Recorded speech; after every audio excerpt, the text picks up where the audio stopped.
Welcome back, lads, to another Jet Fixations video, and I've got news for you. Genshin has finally added a brand new game mode called Imaginarium Theater. It should be available for everybody just in the events tab, and just at a glance, this rewards tab already makes me very excited. That's 620 free modes, on top of what we get from Abyss. A toy medal. I'm not sure what this is. I'm just hoping probably it's like the jade feathers from Honkai Star Rail, although it just says use it in the theater to obtain some Tethian tricks, but I'm hoping it's some sort of redeemable shop. 15 the essences. I have always been wishing Genshin would give us more of these, so this is amazing because the artifact grind is one thing, and having enough essence, whatever you want to call it, XP, artifact XP, is annoying. So any source to get more of this besides just the teapot is phenomenal. Is that 400,000? You have 400,000 more. And some more is always useful, more characters, and then a bunch of only blue and green rarity talent. Hopefully they give purples too, but I don't see it here, so I don't know. Maybe that's what you can get with the medals, but let's see. So you get a questline unlocked. It takes you all the way back to Mondstadt. So we walk into the library, which I'm going to be honest, haven't been here in a long time. It's the same library that Lisa stays at. So that should be a nice... Where's she at? Okay, she's not at the desk.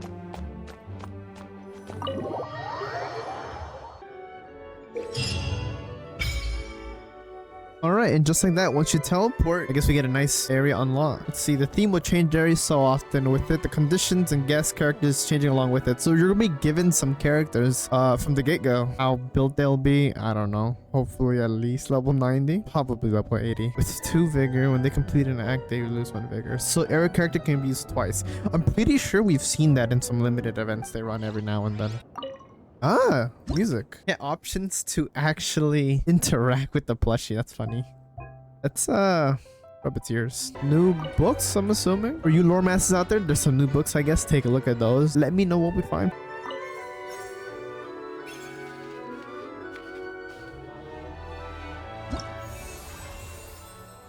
Open the book, and here we are. All right, only Pyro, Electro, and Animo. All right, well, there goes like my 10 built Hydro characters. I'm already gonna suffer in the animal department because I literally only have Kazuha built. I like that they're doing these menus, like these endgame events, because the Abyss menu, we've seen it for ages. It's the same old click on the void and whatever, suffer. And then we had Apocalyptic Shadow in Honkai, which had that nice menu with the 2 bosses side by side. So once you've clicked on the menu, you're greeted by this, and there's 4 tabs to open. So right away, I'm drawn by reward preview. So let's actually see what we're going to be rewarded for participating in this event. And right there, we have those 620 primos that we saw earlier, along with all that Mora. So it looks like this is all the rewards we saw on the tab, but there's actually a second tab, which looks like this is a first clear bonus, and literally hold on, that's 600, 7, 8, 9, 10, 1100 more, plus the 600 on top of that. It's Genshin actually giving us a 10 summon for doing the event. That's insane. Plus resin. We're actually getting resin, a billet,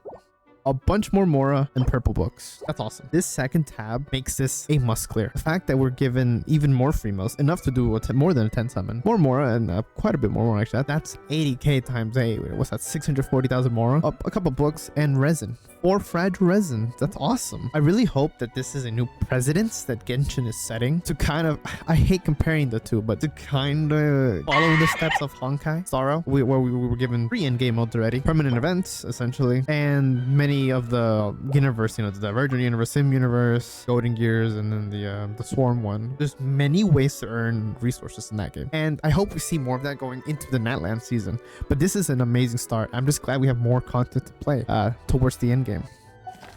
Right, so the rewards are definitely worth it. So the rules. So it looks like we're going to be offered characters that we can borrow, listed here. And it seems like we're going to be restricted to just Pyro, Electro, and Animo, as well as special guest stars, whatever that means. Next, in the support cast, it seems that we're going to be able to assist our friends by selecting characters, up to 7. I went ahead and selected the 5 stars that I have completely built already in my roster, along with this Bennett, the Pyro Archon, and then a mostly completely built Everus, since I have a feeling that we're probably going to be relying heavily on Overload here. So Chevy will definitely come in clutch for anyone who doesn't have her. I only have her at like C1, C2 though, so it's nothing crazy. Alright, so what is the lay of the land of Imaginarium Theater? We know it's going to be challenging events which will give us rewards. That much we know. So we're going to have something called Principal Cast and Alternate Cast. Principal Casts are going to be what we use directly when the challenge begins. It's just basically what you choose for your team. And then we're going to have an alternate cast, which isn't going to be readily available, but we're going to have certain triggers and events to do to actually be able to use these characters in the Principal Cast. Selecting your team. The way this is going to work is we're given restrictions on which elements we can take. In this case, for this season, we're gonna have Pyro, Electro, and Animo, and we're also given 6 characters for free to try during the events. I'm assuming they're gonna be decently leveled up, but I'm sure any character you have fully built will be much better than the trial version, so go with that. Then there's gonna be the supporting cast, so you're actually gonna be able to choose friend units to help you out, which is amazing, because I mean, I don't have every character in the game, especially my Animo roster. It's lacking. All I've got is like a Kazuha and a Jean, which is almost fully built, so I'm for sure gonna be borrowing a friend's Wanderer or a Venti or something for sure, so that's gonna be really nice. And then so the special guest stars that was referenced earlier is going to be a pool of characters that do not need to meet the elemental requirements. So this is probably where I'm going to bring in like a Nahida, because it's an Electro event.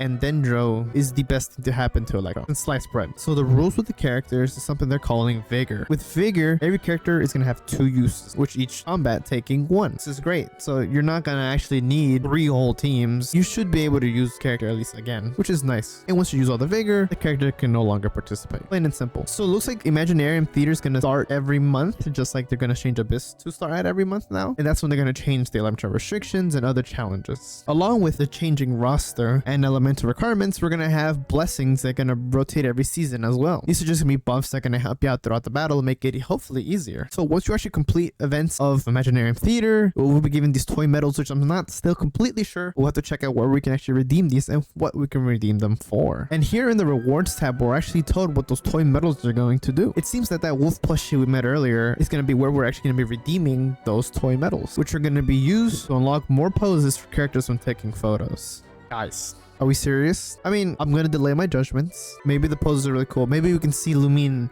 I don't know, getting sturdy or hitting or seeing Lindy hitting the dab. Honestly, I was hoping for some sort of like endgame shop similar to what Honkai has with the jade feathers, where I could redeem if we ever get some sort of targeted artifact crafting, something like that, or at least just more artifact XP or more XP books or resin. But it seems like you're gonna be able to take these toy medals and redeem more poses when taking photos. And finally, you could flex your accomplishments on your account.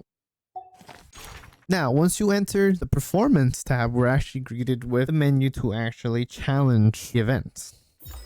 We're given 3 levels of difficulty. I'm going to go ahead and just try the easy one. Just test the water, see what it's like. And then we'll see how easy really is. And then we'll scale up from there. If the easy is really easy, we'll go and take on the normal mode. And then I'll probably save the hard mode for another video, where we will probably have to build a few more characters and really brain crunch what to do. So just from easy mode, looks like the requirements here are going to select 10 characters, which actually goes up for the higher difficulties. It looks like the requirement for the character has to be level 60. Is that an indicator of how difficult it's going to be? We'll see. And it seems like that's the same for normal mode, and then it goes up to 70 for hard mode. Luckily, every character I build, I leave at level 80, even like their support characters. If they're like main DPS carries, I max them out at 90. But if 70 is the standard, maybe this event is very plausible. Maybe this event won't be too hard. And then throughout all 3 of them, you're allowed to bring 1 support character from your friend list. So it seems like from easy to hard, you'll be able to scale up. There'll be more bosses to take on, starting with just Hair Jade Shroom. And then I think that's the Abyssal Dragon thing. And then Coppelius, which is a fun boss that I have many fond memories from in Abyss. Once again, you're giving a preview here of the rewards. You don't have to go back. The tab is right here, so you can see all the rewards. Now, let's try this easy mode. So once you actually click on the mode, you actually can see a very nice menu layout with the characters' artifacts, weapons, and levels all shown for you to see. And it looks like the game already suggests what you should bring when it compares their trial version, which is at level 80, to yours. And like I said earlier, my Clarins and my Arlecchino are perfectly built. And you can see here, I have the signature Arlecchino. Yes, sir. And I've got my Clarint. These are not actually bad builds at all. They have... Okay, I don't... Why... Oyerverse. Why do we have Farazan on 2-2 set? Post Greener Clarity Jeff here. And it makes sense that Farazan is not on the 4-piece VV, because that 4-piece bonus would go to waste since you can't swirl Animo at all. And you're pretty much only running her with Wanderer. You can actually see the substats. Let's see what god rolls they gave Farazan. Oh man. Oh man. They gave her a lot of crit. Hold on, as far as I might be a monster. Okay. Okay. Okay. Holy. Looks like it's the exact same substats. It is. So they have chosen the exact same substats for all the characters. Alright. No signature weapons, of course not. But it looks like their best free-to-play option. This is a battle pass weapon. But again, the same substats, which gives them plenty of crit. Pretty. So that's a decent set. That's a decent one. That's really decent. Some crit damage would have been nice here. But yes, obviously I'm taking my versions of the characters. And then here, I guess you can re-gear them if you need to. So pretty convenient.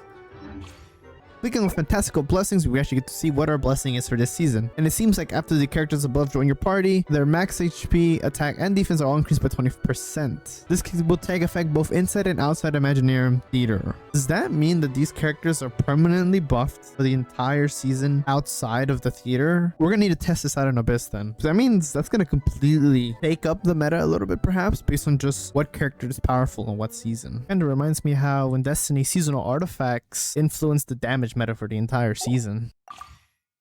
Clicking next, and this is where our alternate cast is, and it seems like, yeah, it tells you that you don't own them. So we are actually forced to use those 6 characters that are featured, and we can bring along supporting characters. So we were given Wanderer, Chlorine, and Arlecchino, our 3 DPSs, along with the support Farazan, Shinobu, and Toma. So I'm definitely bring Kazuha. That's a staple. I'll probably bring Raiden. I might have to re-gear Raiden though, because I have her on. Oh no, that's fine. I have her on Overload. Seems like we can't use Nahida. Why? We can't use Nahida. Bennett for sure. We're already given the 3 DPSs and Fischl. Sha would be probably a great option, but I haven't completed build yet. Chevy. I know what. I definitely probably want to bring Chevy here. Well, let's just see what I'm supporting. Let's see what our friends have in my friend list. Xian Yun might be a strong option here. Oh, it even tells you their constellations at the bottom. That's really nice. Bottom left. A Jean, a Venti. That'd be really useful. A Miko. Miko would be really useful. Let's see. I'm going to try to build the teams in my head. Arlecchino will probably want... The way I run Arlecchino... Oh, we can't vaporize. So we're going to use... Arlecchino. We definitely want Chevrus, and that's kind of going to be a must pick. Looks like no one here has one, so take Chevy. So if we're relying on Overload, and then the Wanderer team, what does Wanderer's team want? Bennett? Bennett, Farazan, Wanderer, and Fischl. Probably. Chevrus would be on teams 1 and 2 with Chlorine and Arlecchino, and then Kazuha, and one of them will have Bennett, one of them will have Fischl. Okay, so it seems like the team limit is a 6+4. So that means if you want to bring a support character, you're actually going to need to pick up one of your own characters and bring one character plus your 3 alternates. And you actually have to own the special guest stars to bring them. Unfortunately for me, the Nahida was on here. I don't have any, so we get no Dendro. Once you've chosen your teams, go to challenge. Oh wait, is this going to be like a roguelike feature? Okay, so this event is completely different than what I anticipated. Once we click on go to challenge, it seems like we're presented with a menu with options of who to battle or to bring a companion. With our currency being these roses to spend or gain through the act. Yeah, and now it makes sense. So it looks like there's going to be 2. It's going to be actually a lot like Simulated Universe, where we have controls of what we want to do before the actual boss fight. Interesting. This is completely different than what I anticipated. If you choose Companion Select, looks like you can spend some of your roses to actually gain characters that you've chosen alternates to join your principal cast. Or you have a choice between battles, would actually tell you what advantage you can take from those battles, should you have the team to capitalize on that. In stage effects, it tells you what current modifiers in the fight. Looks like in this case it's a debuff for your characters.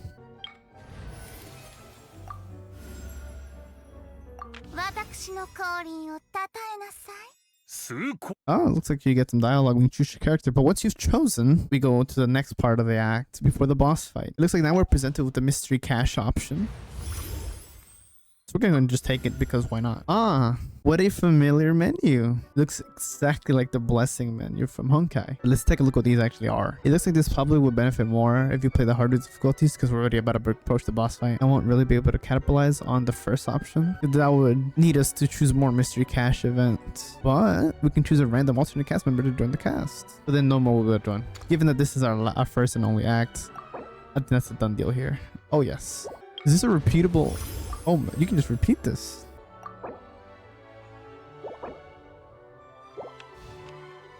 And now it costs. Okay. I guess for the sake of already being done with here, I'm just gonna go ahead and hit a refresh and see what happens. Okay, we just get more battle options. Do we have to choose something? I'm broke. Oh, I guess we have to choose a battle.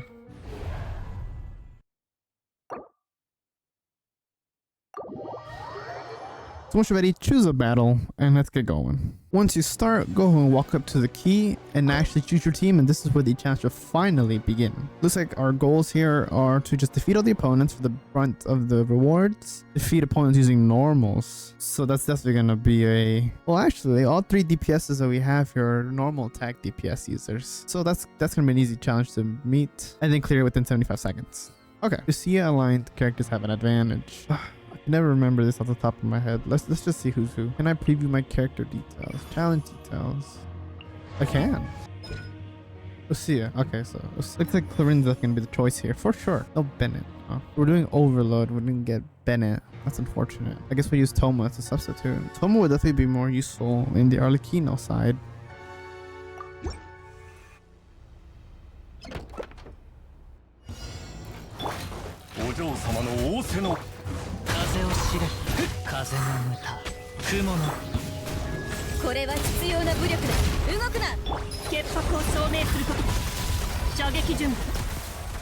Oh, okay.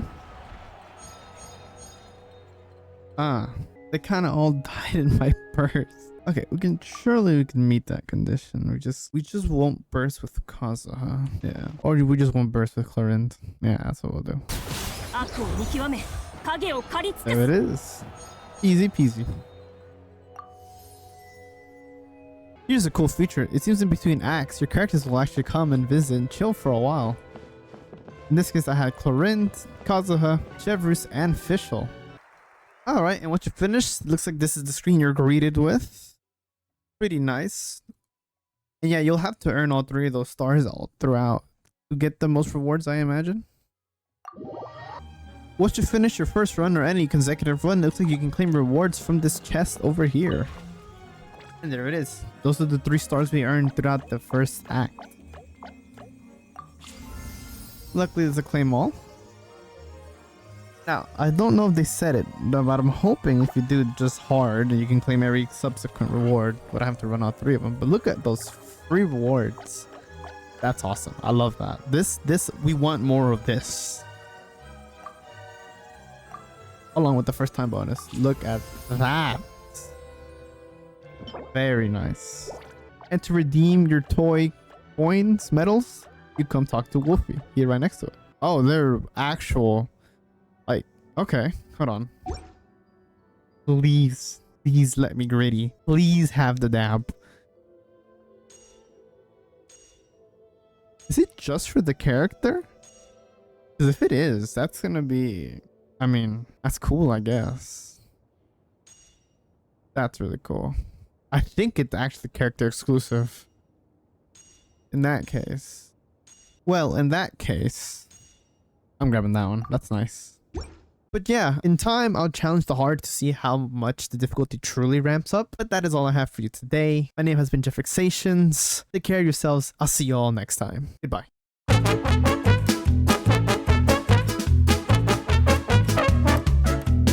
Screaming in public restrooms prank.